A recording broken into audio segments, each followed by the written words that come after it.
माँ भगवती की कृपा आप सभी पर बनी रहे। राधे राधे एवरीवन। आज की वीडियो में हम जानेंगे कि नवरात्रि में हम बहुत ही सरल विधि से घर पर पूजन कैसे कर सकते हैं। आज की वीडियो में मैंने नवरात्रि की बहुत ही सरल और संपूर्ण विधि शेयर की है। तो चलिए वीडियो शुरू करते हैं। प्रथम नवरात्रि के दिन सुबह सुबह स्नान आदि करने के बाद हम एक चौकी लगा लेंगे। चौकी पर हमें लाल रंग का वस्त्र बिछाना है। अब देखिए थोड़े से चावल रख के हम यहाँ पर माता रानी को विराजमान करेंगे। तो माता रानी की मूर्ति या फोटो जो भी स्वरूप आपके पास है आप उन्हें चावल के आसन पर विराजमान कर दें। चावल का आसन लगा सकते हैं, आप चाहे तो फूल का आसन देकर भी माता रानी को विराजमान कर सकते हैं। अब हमें कलश की स्थापना करनी है। तो देखिए माता रानी के सीधे हाथ की तरफ हम कलश की स्थापना करते हैं। कुछ लोग कलश की स्थापना अलग से कर लेते हैं और जवारे दूसरी साइड बो देते हैं। तो आप चाहे तो आप कलश और जवारे एक जगह भी स्थापित कर सकते हैं या अलग अलग भी स्थापित कर सकते हैं। तो चलिए पहले हम जवारे बो लेते हैं। जवारे बोने के लिए मैंने यहाँ पर मिट्टी का कुंडा लिया है। अब इस मिट्टी के कुंडे को हम मिट्टी से भर लेंगे। तो साफ मिट्टी हमें लेनी है। अगर आपकी मिट्टी में कंकर है तो मिट्टी को आप छान लीजिएगा। अब इस मिट्टी में हमें जौ मिला देने हैं। तो देखिए यहाँ पर जौ मैंने लिए हैं। हमारे यहाँ पर जौ बोए जाते हैं, किसी किसी के यहाँ पर जौ और गेहूं मिला के बोते हैं। तो आप जौ और गेहूं मिला के भी उगा सकते हैं या फिर आप सिर्फ जौ बो सकते हैं। अब इस पर थोड़ी सी हम मिट्टी डालेंगे, हल्की सी हमें इनके ऊपर मिट्टी डालनी है, ज़्यादा ढकना नहीं है इन्हें। और देखिए मेरी जो मिट्टी है बारिश की वजह से गीली हो चुकी है, इसमें बहुत नमी है तो मैं इसमें पानी नहीं छिड़कूंगी। अगर आपकी मिट्टी सूखी है बिल्कुल तो आप उसमें हल्का सा पानी का छिड़का लगा दें। तो इस तरह से बहुत ही सरल विधि से हमें जवारे उगाने हैं। अब ये जवारे का जो कुंडा है इसको हम चौकी पर रख देंगे। तो जैसा कि मैंने आपको बताया, आप चाहे तो जवारे का कुंडा अलग से रख सकते हैं और कलश की स्थापना अलग से कर सकते हैं। मैं यहाँ पर जो जवारे हैं इनके ऊपर ही कलश की स्थापना करूंगी। तो इन जवारों को हम माता रानी के सीधे हाथ की तरफ रखेंगे, यानी राइट हैंड की तरफ हम रख देंगे। शेर का मुख जिधर है उधर रखेंगे। इसके बाद देखिए हमने एक कलश ले लिया है। आप तांबे का, पीतल का या तो मिट्टी का कलश ले सकते हैं। मिट्टी के कलश को सबसे ज्यादा शुद्ध माना जाता है, इसलिए मैंने यहाँ पर मिट्टी का कलश ले लिया है। कलश के कंठ पर हमें मोली जरूर बांधनी है, तो यहाँ पर मैं कलश के कंठ पर मोली बांध दूंगी। अब हमें कलश को कंठ तक शुद्ध जल से भर लेना है। तो देखिए यहाँ पर मैंने शुद्ध जल से इसको भर लिया है। इसके बाद इसमें एक हल्दी डाल देंगे, एक हम सुपारी डालेंगे, एक हमें इसमें सिक्का डाल देना है। तो ये सिक्का मैं इसमें डाल दूंगी, साथ में इलायची डालेंगे और लौंग डालेंगे। तो ये 5 चीजें हम कलश में डालते हैं जो आप पहले से ही अलग से रख लें। तो 5 चीजें मैंने डाल दी हैं। इसके बाद हमें आम के पत्ते लगाने हैं। तो देखिए आम के 5, 7, 9, 11 जितने भी पत्ते आपको मिल जाए आप आम के पत्ते इसमें सजा सकते हैं। पत्तों को पहले हम तिलक कर लेंगे। तिलक करने के बाद फिर ये पत्ते हम कलश में सजा देंगे। तो यहाँ पर देखिए पत्तों को मैंने कलश में सजा दिया है। इसके बाद इसके ऊपर हम ढक्कन लगा देंगे। तो यहाँ पर देखिए ढक्कन मैंने इस पे लगा दिया है। अब इसके ऊपर हम चावल रखेंगे। क्योंकि ये डेमो वीडियो है तो मैंने थोड़े से चावल इसमें डाले हैं। आप जो ये ढक्कन है इसको भर दें चावल से, ये पूर्ण पात्र माना जाता है। इसके बाद देखिए मैंने यहाँ पर नारियल ले लिया है। नारियल में मैं चुनरी लपेट दूंगी। तो आप कोई भी लाल कपड़ा या चुनरी आप नारियल पर लपेट सकते हैं। ये इस तरह की ना पतली सी चुनरी आती है नारियल के लिए, मैं ये लेके आई थी। तो ये मैं नारियल पर लपेट दूंगी और ये चुनरी हिले ना, इसके लिए हम क्या करेंगे, इसके ऊपर से मोली भी लपेट देंगे। तो यहाँ पर मैंने देखिए लाल चुनरी ली है, उसके ऊपर से मोली भी लपेट दी है। अब नारियल का मुख अपनी तरफ करते हुए हमें नारियल को विराजमान करना है। तो पहले तो हम तिलक कर देंगे, उसके बाद नारियल का जो देखिए नुकीली साइड है पीछे की तरफ हम करेंगे। नारियल का जो मुख है वो पूजा करने वाले की तरफ होना चाहिए। इस तरह से नारियल पर, कलश पर हम नारियल रखेंगे और उसके बाद देखिए कलश को हम स्थापित कर देंगे। तो माता रानी के सीधे हाथ की तरफ हम कलश को स्थापित कर देंगे। तो जवारों के ऊपर ही मैंने कलश को यहाँ पर स्थापित कर दिया है। इस तरह से कलश स्थापना हो गई है। अब थोड़े से चावल रख के उस पर हम गणेश जी को विराजमान करेंगे। तो देखिए स्थापना जो है वो सब हो चुकी है। आप चाहे तो आप षोडश मातृकाओं की स्थापना भी कर सकते हैं या आप चाहे तो आप नवग्रह की स्थापना भी यहाँ पर कर सकते हैं। यहाँ पर मैं बहुत सरल विधि बता रही हूँ। तो हमारी स्थापना यहाँ पर हो चुकी है। इसके बाद देखिए जल के छींटे लगाकर हम सभी को भाव रूप में स्नान करा देंगे, यानी हम शुद्धिकरण कर लेंगे। इसके बाद हमें दिया जलाना है। दिया हमारी पूजा का साक्षी होता है, इसलिए सबसे पहले पूजा में दिया जलाया जाता है। तो स्थापना के बाद स्नान करा दें, उसके बाद हम दिया जलाएंगे।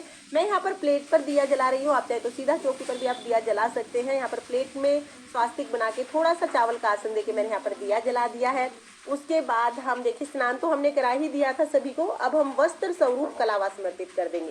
तो यहाँ पर मैं गणेश जी को वस्त्र स्वरूप कलावा समर्पित कर दूंगी। माता रानी को हम वस्त्र स्वरूप कलावा समर्पित कर देंगे। जो कलश है उस पर पहले ही हमने कलावा बांध दिया है। अब गणेश जी को हम जनेऊ समर्पित करेंगे, माता रानी को हम चुनरी समर्पित करेंगे।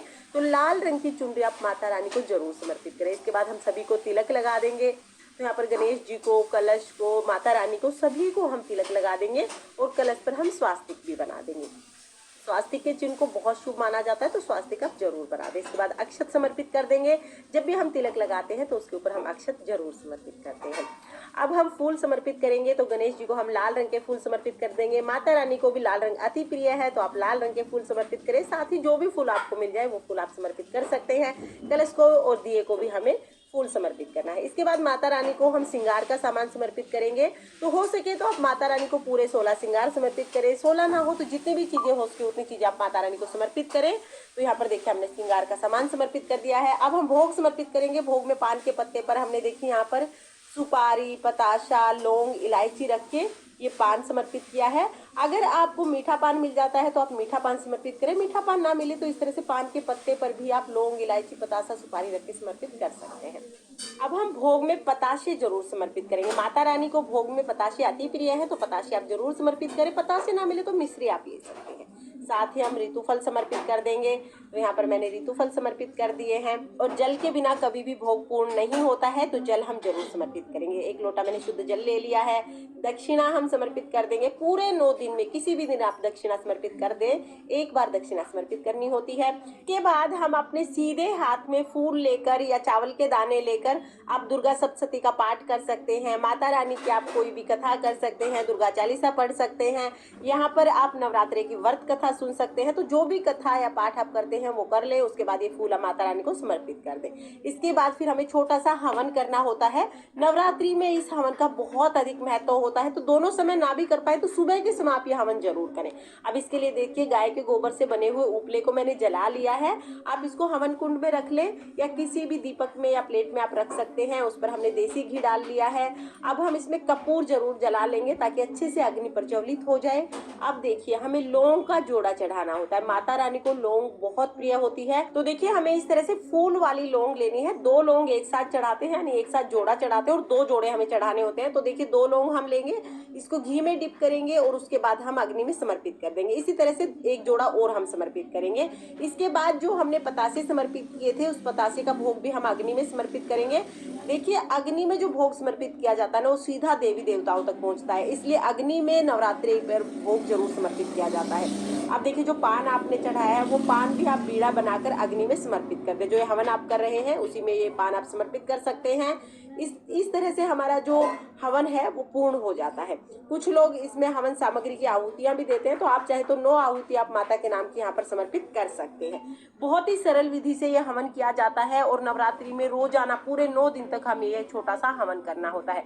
पान अगर नहीं है तो कोई बात नहीं, आप सिर्फ लौंग और पतासे से भी ये हवन कर सकते हैं। इसे आप माता रानी को भोग लगाना या हवन करना कह सकते हैं। आप देखिए इसके बाद हम हाथ में थोड़ा सा जल ले लेंगे और थोड़ा सा जल लेके जो भोग की अंगारी है इसके ऊपर से हम इस तरह से 2 बार वार देंगे। तो इस तरह से जो हमारा हवन है, जो अग्नि है वो शांत हो जाएगी। और इसके बाद हमें करनी है आरती। तो यहाँ पर देखिए आप चाहें तो आप कपूर से आरती कर सकते हैं या फिर आप चाहें तो जो दिया आपने जलाया है उससे भी आप आरती कर सकते हैं। यहाँ पर हम गणेश जी की आरती करेंगे और माता रानी की आरती करेंगे। बहुत ही प्रेम पूर्वक हमें आरती करनी है। और हाँ, अगर आपने अखंड दीपक जलाया है तो अखंड दीपक को आप ना छेड़े, अखंड दीपक को बिल्कुल हिलाना नहीं है। फिर आप कपूर से आरती करें या तो अलग से छोटा दिया जलाकर आप आरती करें। अखंड दीपक को एक बार जलाने के बाद वहां से पूरे 9 दिन तक नहीं हिलाया जाता है। अब देखिए हमने आरती कर ली है। आरती करने के बाद माता रानी से पूजा में रही कमियों के लिए क्षमा याचना करेंगे और अपनी मनोकामनाओं को पूर्ण करने के लिए माता रानी से प्रार्थना करेंगे। इस तरह से हमारी पूजा पूर्ण हो जाएगी। पूजा के बाद जो जल है वो थोड़ा सा हम जवारे में जल सींच देंगे। थोड़ा सा ही जल हमें सींचना है, बहुत ज़्यादा जल नहीं सींचना है, एक साथ में थोड़ा थोड़ा करके जल सींचे। उसके बाद जो जल का लोटा है ये हम सूर्य देवता को अर्घ्य दे देंगे। और जो भी हमने भोग प्रसाद चढ़ाया है ये भोग प्रसाद आप घर में सभी सदस्यों को बांट दें। जैसे आपने जो भी फल चढ़ाए हैं, फल फ्रूट जो भी चढ़ाए हैं या जो भी पताशे, मिठाई, जो भी चीज़ आपने प्रसाद के स्वरूप में चढ़ाई है वो आप घर में सभी सदस्यों को बांट दें। और जो आपने ये छोटा सा हवन किया है, ये जो अंगारी है, इसको आप घर के हर एक कोने में एक बार घुमा के लाएं, यानी ये धुआं जो है वो घर में सभी जगह फैलना चाहिए ताकि पूरा घर पवित्र हो जाए। फ्रेंड्स, अगर आपको नवरात्रि पूजन की सरल विधि पसंद आई हो तो प्लीज वीडियो को लाइक करें और हम महिलाएं घर में तीज त्योहार कैसे मनाते हैं ये देखने के लिए मेरे चैनल को सब्सक्राइब करें। तो फिर मिलते हैं किसी और वीडियो के साथ, तब तक के लिए जय माता दी, राधे राधे।